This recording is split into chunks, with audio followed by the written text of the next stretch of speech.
10वी 12वी plain graduation आणि तसंच इंजिनिअरिंगचं ग्रॅज्युएशन ह्या सर्वांसाठी एक अतिशय आनंदाची बाब अशी आहे की जलसंपदा विभागामध्ये जो एक नवीन JR प्रसिद्ध झालेला आहे ह्यामध्ये जवळजवळ 41,000 पेक्षा जास्त मंजूर पदं आहेत। म्हणजे या ठिकाणी आपण पाहतो की मंजूर पदं ह्यामध्ये आपण याला रिक्त मानायचं का येणारी ॲड मानायचं का ह्यातली किती पदाची ॲड येऊ शकते ह्या समस्त गोष्टीची चर्चा आणि आली तर ही ॲड नेमकं या कोणत्या पद्धतीनं सरळ सेवा IBPS TCS का MPSC नेमकं काय पॉसिबिलिटी आहे ह्या सगळ्या गोष्टी आपण या व्हिडिओच्या माध्यमातून पाहणार आहेत। त्याच्यामुळे अतिशय शांत चित्ताने व्हिडिओ बघा। 5 ते 6 मिनिटांमध्ये तुम्हाला सगळ्या गोष्टी जे ते मी क्लिअर करतो जेणेकरून आजपासून तयारीला लागायला सोपं जातं।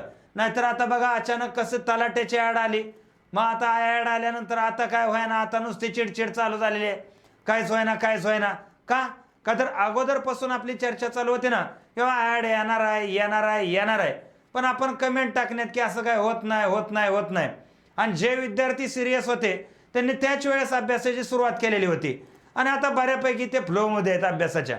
तसं इथं सुद्धा जे विद्यार्थी सिरियस आहेत ना व्यवस्थितरित्या बघा का तर प्रत्येकाच्या क्वालिफिकेशनना इथं जागा आहेत हे आपण पाहूयात।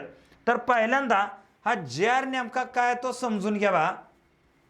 ह्या JRचा विषय असा आहे मंजूर पदाच्या तुलनेत कार्यरत पदांची अद्ययावत माहिती सादर करणं। म्हणजे काय बघा मंजूर पद समजा एखादं डिपार्टमेंट आहे फॉर एक्झाम्पल यामध्ये आपण पाहतो हे डिपार्टमेंट आहे आणि ह्यातली गट अ मध्ये टोटल गट अ ची सगळे मिळून पद पाहिजे झाले तर त्याची नावं महासंचालक कार्यकारी संचालक मुख्य अभियंता वगैरे वगैरे आहेच आहे। आता ही टोटल गट अ ची ही किती पद आहेत तर ही पद आहेत 2434 क्लास 1 ची पद आहे ती ही मंजूर पद आहे ती म्हणजे एवढी या डिपार्टमेंटला लागणारी पद आहेत। पण ह्यातली कार्यरत पद किती आहेत तर इथं तिथं एकदम डॅश मध्ये दाखवलेलं आहे काहीच नाही आणि रिक्त पद ती डॅश मध्ये दाखवलेले आहेत।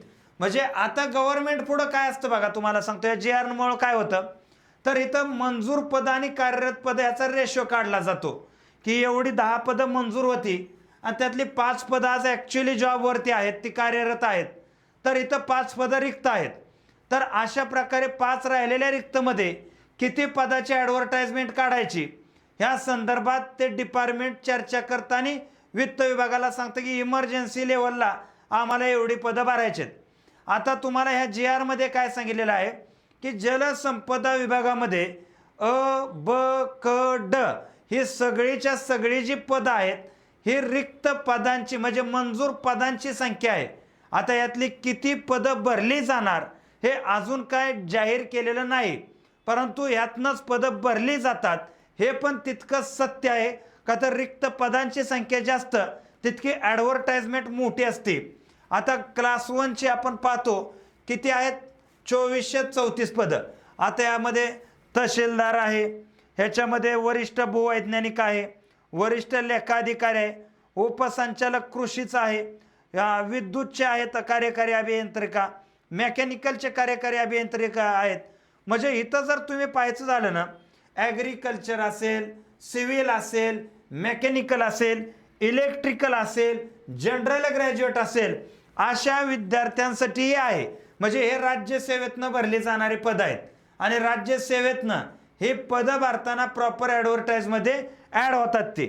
आता पुढची जी पदं आहेत बा ज्याला गट ब ची पदं आपण म्हणतो ह्यामध्ये वैज्ञानिक अधिकारी मृदाशास्त्रज्ञ संशोधन अधिकारी बरोबर आहे ना विशेष अधीक्षक त्याच्याबरोबर आपण पाहतो मृदाशास्त्रज्ञ त्याच्याबरोबर आपण पाहतो या ठिकाणी वरिष्ठ रसायनशास्त्रज्ञ अशी गट ब ची टोटल पाहायची झाली तर 6481 पदं आहेत।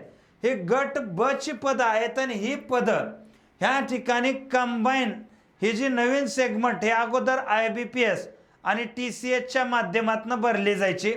आता यानंतर ही पदं MPSC कडेच वर्ग करण्यात आलेले आहेत आणि त्यानुसार ते ॲडव्हर्टाइजमेंटमध्ये जसं आता आपण पाहिलं मत्स्य विभागाची जाहिरात गट क ला जोडून दिली त्याच्याबरोबर RTO ची जाहिरात गट क ला जोडून दिली प्री कॉमन आहे जी परंतु मुख्य याची टेक्निकल वेगवेगळी ठेवलेली आहे, हा मुद्दा इथं लक्षात घ्या.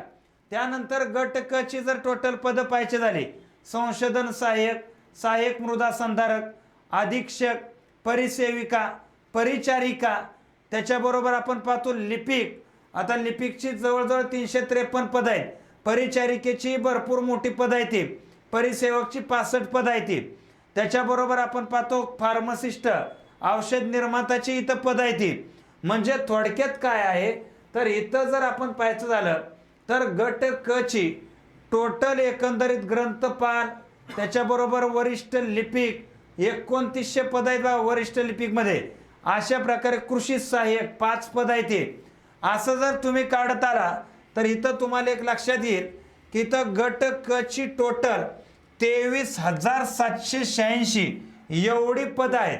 आता गट क च्या पदाला हर एक ग्रॅज्युएट, जसं की फार्मसी, ॲग्री, मेकॅनिकल, इलेक्ट्रिकल, त्याच्याबरोबर सिव्हिल, ह्या इंजिनिअरिंग क्षेत्रातले पदवीधारक तर आहेतच आहेत.